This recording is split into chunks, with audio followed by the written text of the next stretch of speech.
A liberdade religiosa é fundamental em termos de sociedade democrática. É, aliás, um dos principais temas da consolidação das democracias modernas. É um tema que se tornou muito apreciável, muito importante, principalmente a seguir à reforma protestante e à contra-reforma, que deram origem a guerras tremendas, guerras civis por quase toda a Europa, guerra entre países. Nós tivemos a Inquisição aqui no nosso território, cá em Portugal, a partir do reinado do rei Dom João III, e, portanto, foi um período... Mas antes, no reinado do pai, do Dom João III, do Dom Manuel I, foi proibida a prática da religião judaica no nosso país, portanto, no Reino de Portugal. Os judeus foram expulsos ou obrigados, aqueles que quiseram ficar, tinham que se converter ao cristianismo e eram chamados cristãos novos. Isso deu origem a muitos problemas, foi um período muito doloroso, mas eu tinha dito que a questão da liberdade religiosa aparece quando se começam a consolidar as democracias modernas, isso é verdade, e é em Inglaterra que se vai dar, que vai aparecer este tema de uma forma mais profunda, se calhar, com o tema da tolerância, que nós vamos ver na próxima aula.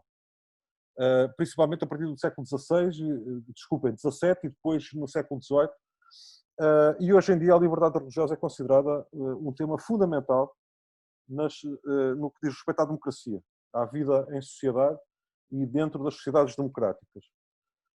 E então nós vamos partir da teoria da justiça de Rawls, porque essa teoria tem os três princípios da justiça, que são muito interessantes para nós analisarmos esta questão. Portanto, o que nós vamos fazer hoje é tentar aplicar a teoria da justiça de Rawls a este tema da liberdade religiosa. Tentar ver até que ponto é que a liberdade religiosa é importante e nos pode mostrar como é que uma sociedade democrática se pode tornar justa. Aliás, não será justa se não for democrática, portanto, se for democrática terá que ser o mais justa possível, não é? Então, este tema é um tema muito controverso ainda hoje. Há muitas sociedades que não têm a liberdade religiosa, onde há discriminação e há perseguição até, há perseguição de cristãos em países islâmicos, há perseguição de muçulmanos em países cristãos. Os judeus têm sido perseguidos desde a antiguidade, desde da queda de Jerusalém no ano 70 depois de Cristo, portanto em que há uma expulsão dos judeus da sua terra, do seu território, e a partir daí esse povo teve grandes dificuldades em ter uma vida pacífica, porque era perseguido e tem sido perseguido ao longo da história. Mas, no entanto, também há em Israel, por exemplo, intolerância religiosa, porque apesar de Israel ser um Estado fundado por judeus que acharam que deviam ter um país, de facto há franjas da sociedade israelita que são extremamente retrógradas, ou seja, e fundamentalistas. O fundamentalismo não existe só na religião islâmica, existe em todas as religiões. Também existe o fundamentalismo cristão. Nós iremos ver essa questão dos fundamentalismos também na próxima aula, porque é muito importante, que tem a ver diretamente com a questão da tolerância. Mas hoje vamos nos centrar aqui na liberdade religiosa, que é a base desta temática. Então, o que é a liberdade religiosa? Está aqui neste retângulo, é a liberdade para praticar uma religião em pé de igualdade com os praticantes de qualquer outra religião. Portanto, qualquer religião tem o direito de não ter religião, e o facto de alguém ser ateu ou não ser praticante de nenhuma religião não lhe dá nenhum direito ou nenhum dever especial, portanto é o exercício de um direito que é o direito de todos, e portanto ele não pode, de facto, ser discriminado por não ter religião, nem pode querer que os outros sejam discriminados por terem. E portanto, isto é extremamente importante.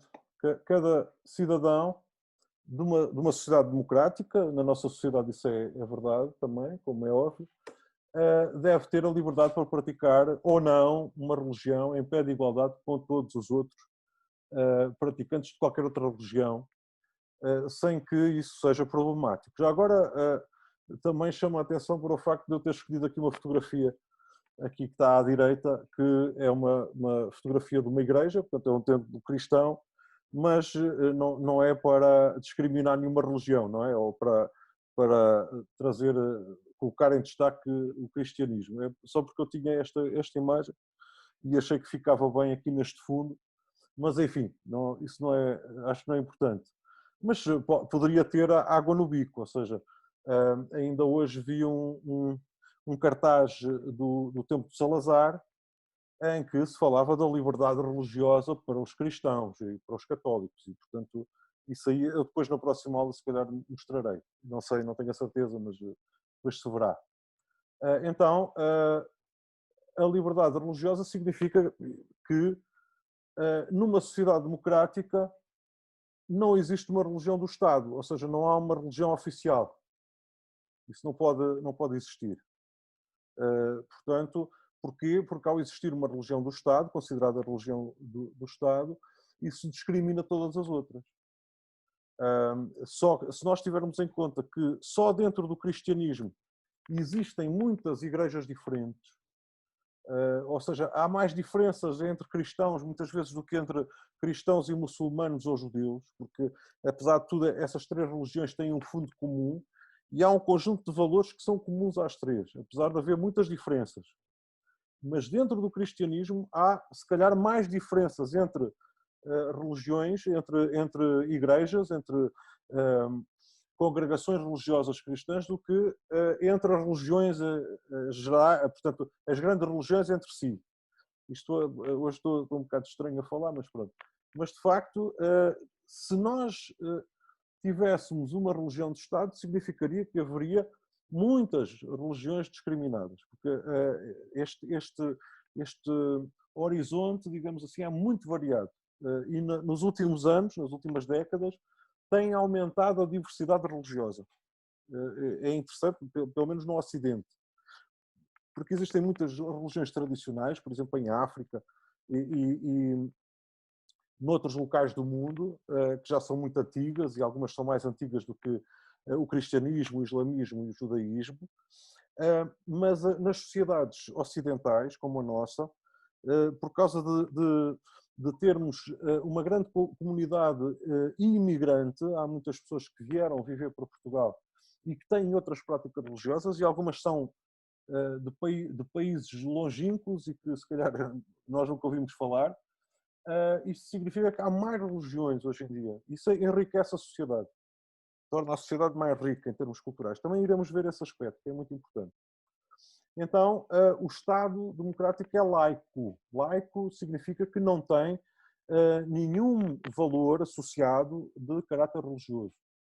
Ou seja, para ser cidadão do nosso país, que é um Estado democrático, um Estado de Direito, nós já vimos o que é que significa um Estado de Direito, não é necessário termos uma religião ou orientarmos a nossa vida política ou pública por valores religiosos. Não quer dizer que eles não estejam presentes nas nossas escolhas, mas o Estado não pode tomar partido, nem pode ter nenhum caráter religioso. Por exemplo, antes do 25 de Abril existiam crucifixos nas salas de aula. Portanto, não era só o crucifixo que existia, portanto, que estava lá, também estava a fotografia do Presidente da República, a fotografia do então Presidente do Conselho, que era o Primeiro-Ministro da altura, que foi Salazar, e depois Marcelo Caetano, depois da saída do poder de Salazar, e havia uma bandeira portuguesa também. E as crianças, quando entravam na sala, tinham que fazer continência a todos esses símbolos e cantavam o hino nacional, etc. Hoje em dia não se faz isso. Não é que não haja respeito pelo Estado e pelos símbolos do Estado, mas é que isso, de alguma forma, pressupunha que as pessoas não podiam ter outras visões, não podiam ter outros valores. Ou seja, eu posso fazer parte do meu país atualmente sem ser nacionalista. Também posso ser, mas não sou obrigado a ser. Tenho é que respeitar as leis, a Constituição e as leis do país. Tá? E, portanto, o mesmo acontece com a religião. Ninguém é obrigado a ter ou não ter religião. Atenção que há países que são ateus, defendem o ateísmo, como por exemplo a Coreia do Norte, a própria China, apesar de tolerar a prática de algumas religiões, também é extremamente controladora a esse nível. E, portanto, e há a tentativa do Estado chinês controlar, a tentativa não, é real, controlar as igrejas e as congregações religiosas que estão no seu território. Por exemplo, existem bispos, e existe uma espécie de catolicismo de Estado na China, em que os bispos são nomeados pelo governo, ou pelo governo, portanto, pelas autoridades comunistas do país. E isso é uma interferência do Estado na religião, o que não deve acontecer. Portanto, deve haver uma separação. Antigamente falava-se da separação entre a Igreja e o Estado, que de antes a Igreja e o Estado estavam misturados. Portanto, os reis achavam que tinham um direito dado por Deus para governar, e a Igreja, de alguma forma, tinha muito poder por causa disso. Os papas é que confirmavam a coroação dos reis, portanto, a subida ao poder dos reis. Isso dava muito poder, de facto, à Igreja Católica. Mas hoje em dia não se fala só da separação entre o Estado e a Igreja, fala-se da separação entre o Estado e as religiões, porque as religiões, enquanto organizações, não devem ter um estatuto diferente de qualquer outra organização da sociedade. Embora muitas delas tenham um estatuto de utilidade pública. Mas isso não é por causa de serem religiões, é por causa de terem uma intervenção social positiva na sociedade. Ou seja, têm obras de assistência, prestam de facto um serviço às comunidades, e isso o Estado, nesse caso, dá isenções de impostos, pode conceder algumas regalias, digamos, a essas organizações, mas não é por serem religiosas. É precisamente por causa de terem um papel social positivo. E isso é verdade para qualquer outra comunidade de prática, seja religiosa ou política. Portanto, as pessoas podem se juntar, por exemplo, numa associação de defensores do ambiente, por exemplo. Isso não tem nada a ver com a religião, mas podem ter ações de sensibilização, podem fazer limpeza de praias e de matas, etc., e estão a contribuir para o bem comum. Então aí também podem ter o estatuto de utilidade pública. Mas não é o facto de ser ou não ser religioso. Isso é muito importante. Então, vendo este tema, podemos ir aos princípios da justiça de Rawls. Nós vimos que o primeiro princípio é o princípio da liberdade igual, que de facto é o que mais importa, o que é mais importante aqui em relação ao tema da liberdade religiosa. Portanto, de acordo com este princípio, numa sociedade justa, que seja democrática, todos os indivíduos deverão ter a mesma quantidade de liberdade. E essa quantidade de liberdade deve ser compatível com a mesma quantidade de liberdade para todos os outros. Eu coloquei aí mesmo na sociedade justa para acentuar que eu considero que não há sociedades não democráticas que possam ser justas. Porque se não há democracia, não pode haver verdadeira igualdade.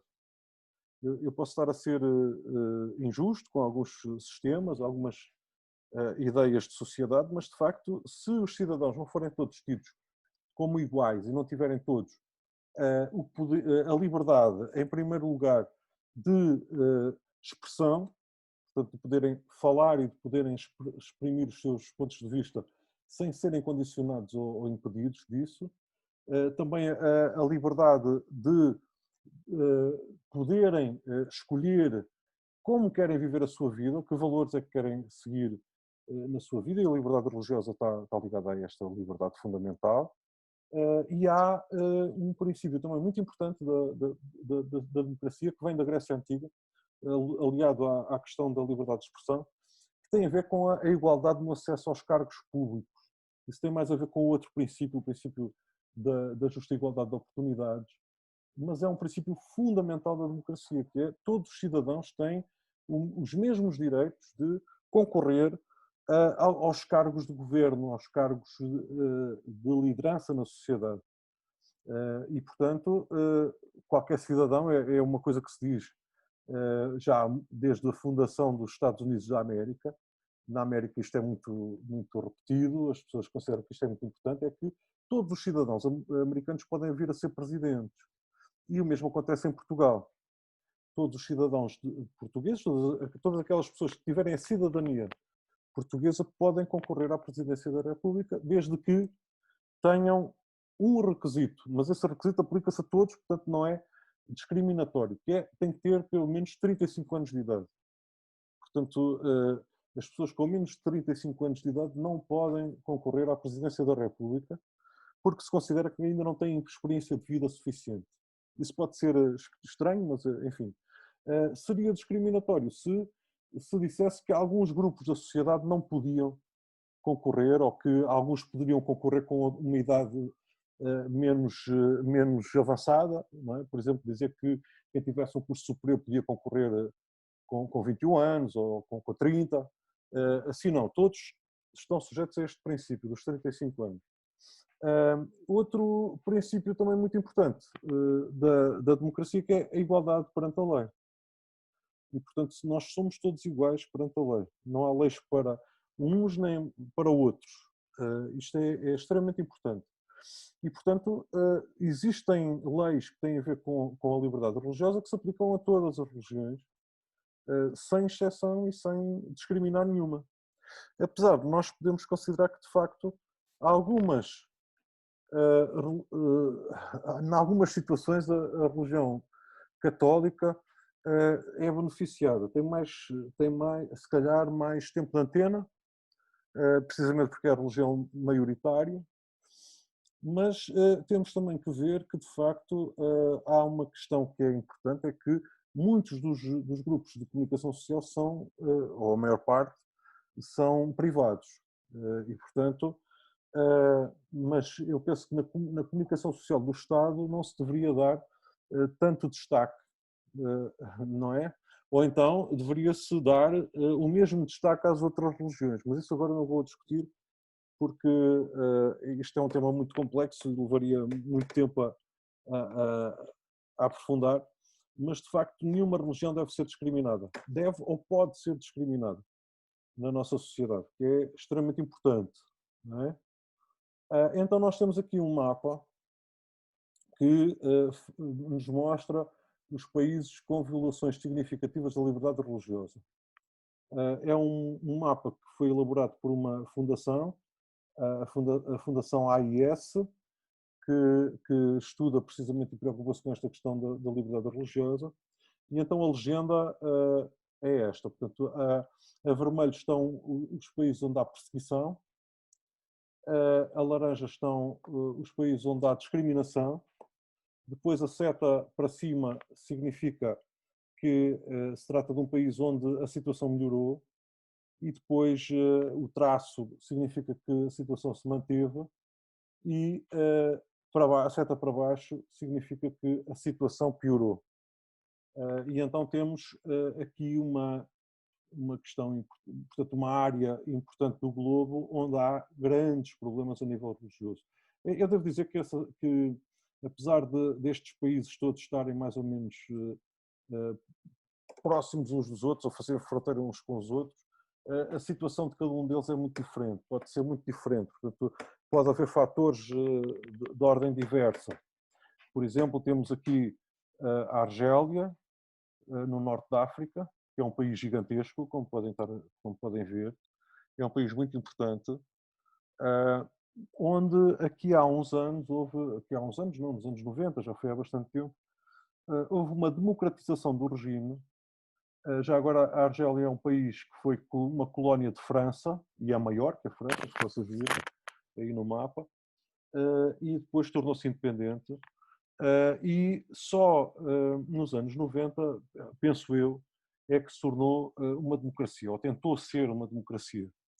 O que acontece é que houve um partido fundamentalista, islâmico, que concorreu às eleições e ganhou.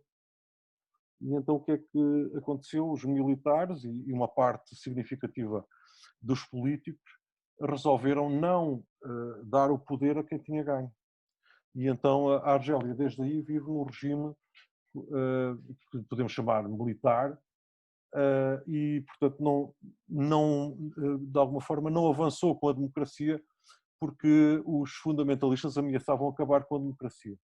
Isso levantou muita polémica, precisamente porque estava-se, em nome da democracia, a destruir a democracia. Ou seja, em nome da resistência ao fundamentalismo, estava-se a pôr em causa um fundamento, eu ia usar a palavra matricial, que é muito complicada, um fundamento importantíssimo da democracia, que é as pessoas poderem eleger os seus representantes, os políticos, e os seus governantes, e os resultados das eleições terem que ser aceitos, terem que ser validados. E, portanto, enfim, aconteceu isso na Argélia. Eu tenho uma tese um bocado estranha, que eu não considero que os fundamentalismos têm muito pouco a ver com a religião, têm mais a ver com a política e com o controlo dos cidadãos, mas não vamos agora avançar mais em relação a isso. Mas, de facto, temos de facto aqui uma série de países onde as coisas são complicadas do ponto de vista da liberdade religiosa. Vejam, a perseguição, da perseguição a vermelho, é uma mancha tremenda, não é? E podemos ver aqui, de facto, que muitos países não são islâmicos. Atenção, não se trata só de países islâmicos, apesar da maioria ser, não deixa de ser estranho. Aliás, há até um país que era, digamos assim, mais ou menos laico, que é a Síria, apesar de ter sempre ligações aos grandes grupos islâmicos. Temos o Irão que é um país islâmico, mas xiita.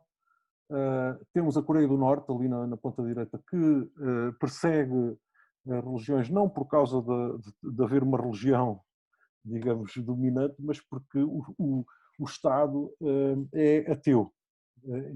Portanto, trata-se de um Estado estranho, que se diz comunista, mas ao mesmo tempo tem uma série de líderes, portanto, o avô, o pai e o filho, são três líderes que foram dando lugar uns aos outros, que pertencem à mesma família, portanto, trata-se quase de uma monarquia. Mas mesmo assim, esse Estado não aceita, de facto, qualquer religião. E faz uma perseguição tremenda a quem tiver uma prática religiosa. A China também está aí no meio, de facto, também tem problemas gravíssimos a nível da liberdade religiosa, mas de facto temos aqui o Paquistão e a Índia, que têm um conflito tremendo, de facto já ancestral, por causa da região de Caxemira. O Paquistão é islâmico e a Índia é hindu, e de facto, quando a Índia se tornou independente, o Paquistão fazia parte da Índia. Portanto, fazia parte da Índia colonial, que era dominada pelos ingleses, e depois, quando se tornou independente, estalou uma guerra civil, ou seja, houve uma revolta de parte a parte e houve muitos milhares de mortos. E então o Paquistão tornou-se independente da Índia e ainda hoje se trata de países que se consideram mais ou menos inimigos, com a agravante de que são países que têm armamento nuclear.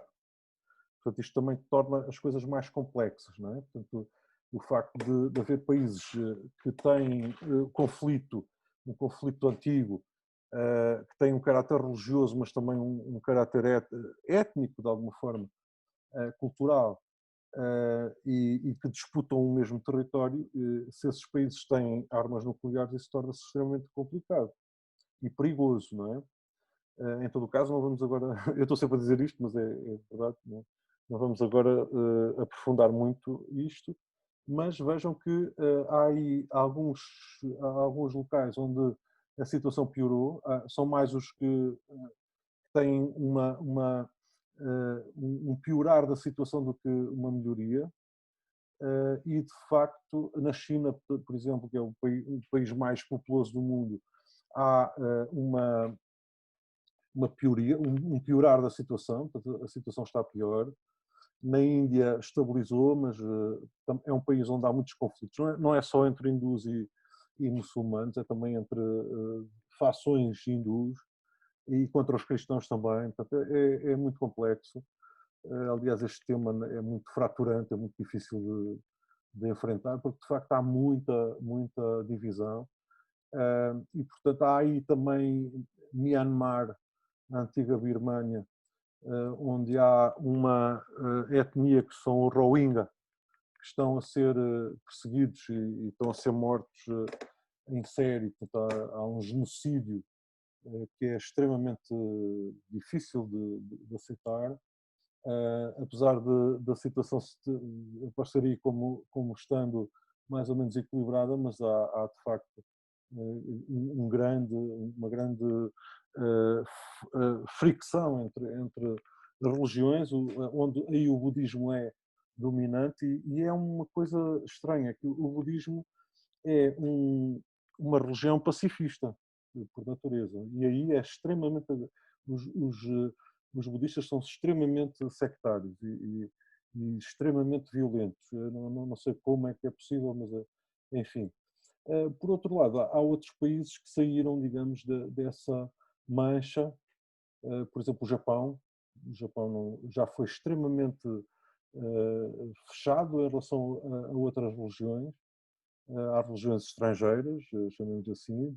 Os portugueses, quando chegaram, os missionários portugueses, quando chegaram ao Japão, muitos foram mortos e passaram por situações extremamente difíceis. Mas porquê que o Japão não está neste painel? Precisamente porque é um regime democrático. Podemos ver isso, que os países onde a democracia se está a consolidar não fazem parte desta mancha. De facto, todos estes países têm problemas sérios a nível do funcionamento da democracia. Quase todos, praticamente todos. Não há... A Índia é um país democrático, mas como é um país gigante, é a segunda população, tem a segunda população maior do mundo, e está muito dividida, mas é talvez a democracia com mais problemas a esse nível da liberdade religiosa. Mas o resto são países que não têm, de facto, regimes democráticos consolidados. Vejam o caso da Turquia, por exemplo, que era um país que estava para entrar na União Europeia e que hoje em dia é dominado por uma espécie de ditador, não é? O Erdogan tomou conta do poder, mas se calhar a Rússia se calhar também deveria estar aí, não sei, não aparece nessa mancha. Mas mesmo assim haverá mais tolerância religiosa. Eu não tenho dados para ver se não é assim, mas em todo o caso já foi também um país extremamente intolerante. Mas pode-se ver que, de facto, nos países democráticos não há, aqueles que têm uma democracia consolidada, não há tantos problemas, mas vamos ver uma exceção, se calhar. Não é bem uma exceção, é um caso que nos vai levar a pensar um pouco sobre isso e sobre a democracia, mas não é tão gritante quanto nestes países que aparecem aqui. E então o caso que eu queria explorar tem a ver precisamente com este tema do véu islâmico em França. Nós estamos a aproximar-nos do fim da aula, mas como começámos um bocadinho mais tarde, eu queria explorar este tema que é importante. Portanto, a França, a determinada altura, eu penso que foi próximo do ano 2000, depois a coisa piorou com o ataque às Torres Gêmeas e com o terrorismo, mas vem de trás, fez uma campanha tremenda contra o véu islâmico. Portanto, hoje em dia o véu islâmico está proibido em França e aconteceu que há 2 anos uma mulher apareceu num teatro com véu e foi posta na rua. Portanto, as pessoas... E então é extremamente complicado este tema, mas é interessante, porque a França é um país democrático, foi a França que, de alguma forma, com a Revolução Francesa de 1789, abriu as portas à questão dos direitos humanos. Aliás, já tinham aparecido na Constituição dos Estados Unidos da América, mas foi o iluminismo francês que consolidou essa ideia de que existem direitos humanos. Não é? E então a liberdade religiosa é um direito fundamental de todos os seres humanos. E então o que temos aqui são estas mulheres que dizem que não é uma provocação, o uso do véu é a sua liberdade de consciência. Portanto, elas consideram que usam o véu islâmico porque querem, e é uma forma de expressão pessoal também e religiosa. Portanto, é uma escolha delas e, portanto, estarão a exercer a sua liberdade religiosa ao usar o véu. Vejam que há pessoas que usam outros símbolos, podem não ser religiosos, há pessoas que usam tatuagens, não passa pela cabeça de ninguém proibir as tatuagens. Algumas até são extremamente violentas, não é? Mas, enfim, eu não queria estar a defender o sim ou não, mas de facto esta situação existe num país europeu e é muito complicada. E então, é claro que temos aqui esta questão, a proibição do véu islâmico viola o princípio da liberdade igual. Olhando com rigor, temos que dizer que sim, não é? Eu acho que sim. Se as mulheres que usam o véu o fizerem de forma livre, isso é aceitar, portanto, podemos aceitar essa ideia. Muitos franceses não aceitam, acham que elas foram condicionadas pela educação, são oprimidas, etc. Mas há mulheres emancipadas que dizem que querem usar o véu. E, portanto, mas é óbvio que há países onde o uso do véu é obrigatório e quem não usar é punido. As mulheres, por exemplo, na Arábia Saudita, se forem apanhadas sem véu, podem ser vergastadas publicamente e ter sérios problemas com a justiça. Mas em França eu acho que isso não faz muito sentido, não sei. Em todo o caso, não será o uso do véu uma manifestação legítima da sua liberdade, dessas mulheres? Será que uma mulher, mesmo que não tenha marido ou filhos, não tem o direito de expressar a sua subjetividade através do uso do véu? É uma questão importante. Eu acho que depois no teste, se calhar, isso é capaz de sair.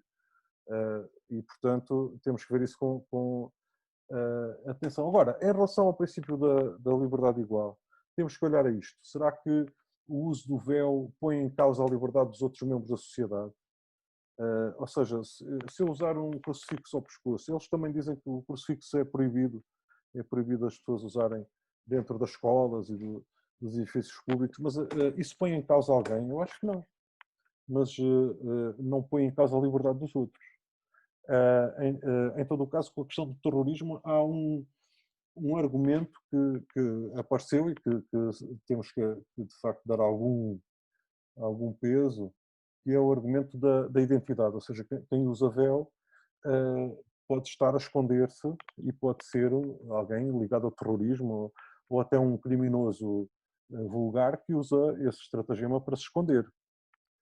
Mas agora na nossa sociedade também se pode colocar essa questão em relação ao uso das máscaras, não é? Da proteção contra o Covid, que é, se calhar as pessoas que usam máscara, pode haver algumas pessoas a usar máscara para cometer crimes e aproveitar isso, o anonimato das máscaras, não é?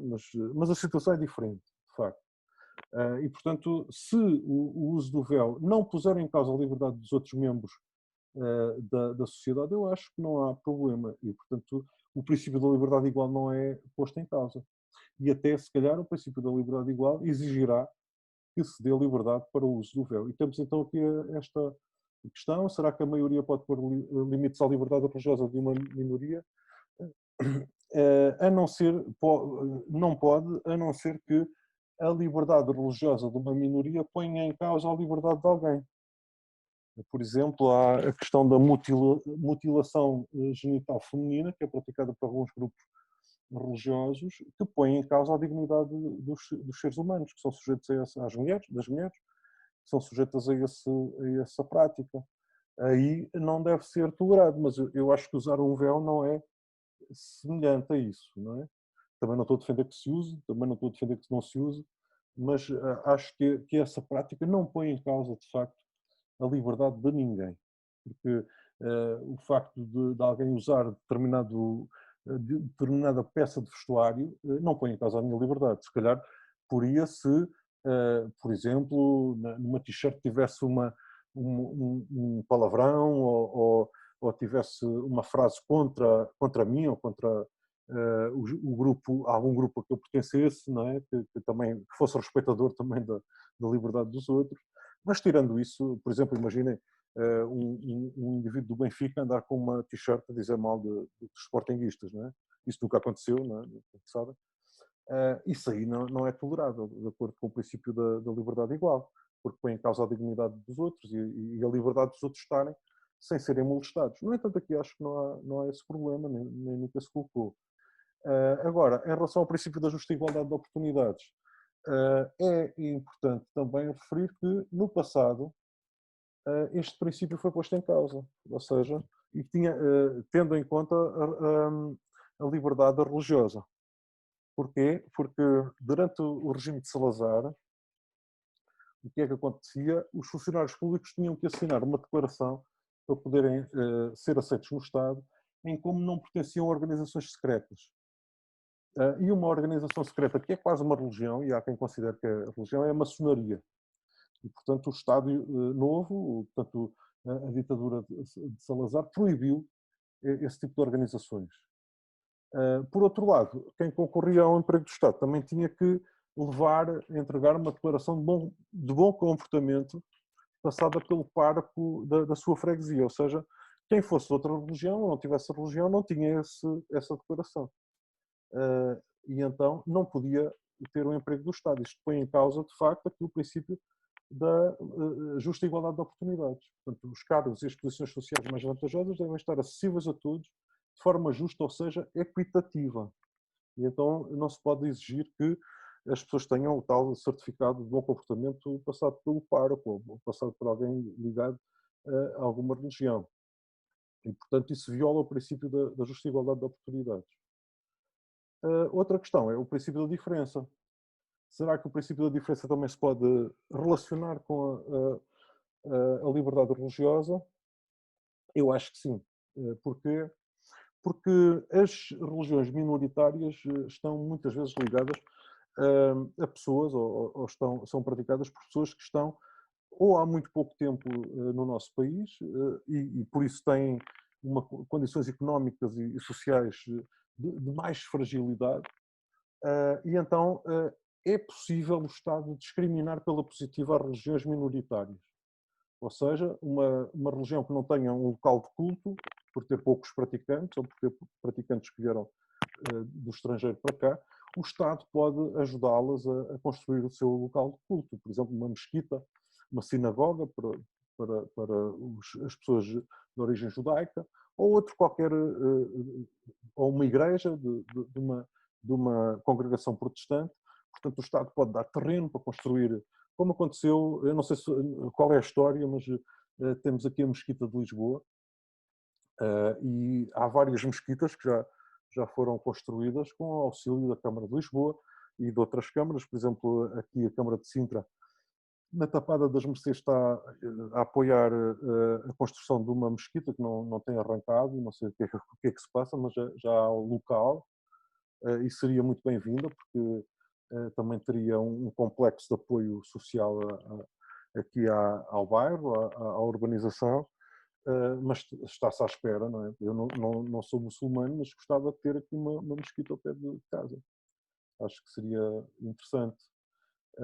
E, portanto, e já agora a Mesquita de Lisboa tem uma grande dimensão social. Eles prestam apoio social a muitas pessoas, não só de origem islâmica, e têm cursos e gostam de receber visitas de pessoas que não pertencem à religião, o que é muito interessante. Aliás, é um exemplo a nível mundial.